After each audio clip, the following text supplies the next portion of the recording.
And was this kid's game of bullshit where they perform their ad hominem slanderous attacks to win a debate? They don't even debate with facts or objectivity. They just start throwing out ad hominem slanderous claims and somehow just get away with murder and terrorism. It's really weird. Who taught these people that, and how is that even working?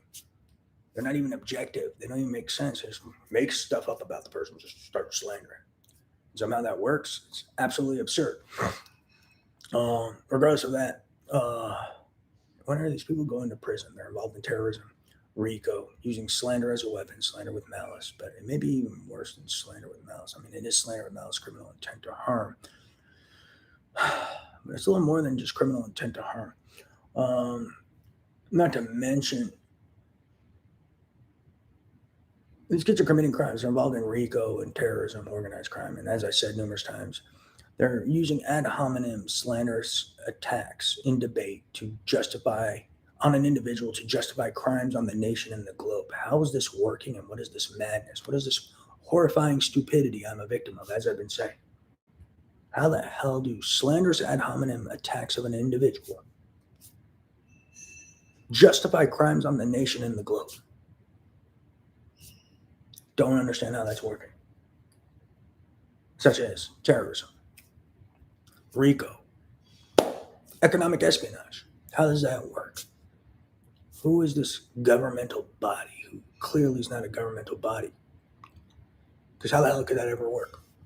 And then if they're a governmental body and they're all being blackmailed, how do they still have a job? Who are all these investigators being blackmailed? How do they still have a job? How can people do their job if they're being blackmailed? They can't. So who's opening the doors for all this blackmail? One. Two, how are people holding positions if they're all being blackmailed? Where their decisions are not objective decisions, but based upon who blackmails them. That's a dangerous world to live in. And we don't need authority figures, law enforcement, who don't operate according to duty. They operate according to who's blackmailing them or who's bribing them. That's a dangerous world. Yeah. Someone needs to do something. It's kind of scaring me now. It's more than infuriating. And how are these people not in prison by now? Yeah, who are these people's accessories and accomplices to terrorism? Who's performing witness tampering for terrorists? And how are they not in prison? Because if you're a part of a terrorist organization, you're performing like a function in it, and that may mean you're a terrorist, is my theory. If you're performing witness tampering for terrorists, that may mean you are a terrorist, my theory.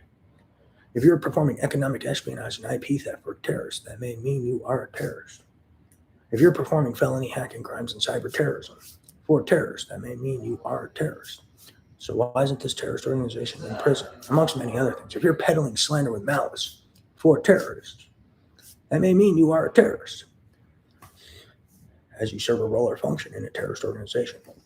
So why aren't they in prison? And who's culpable in not reporting them?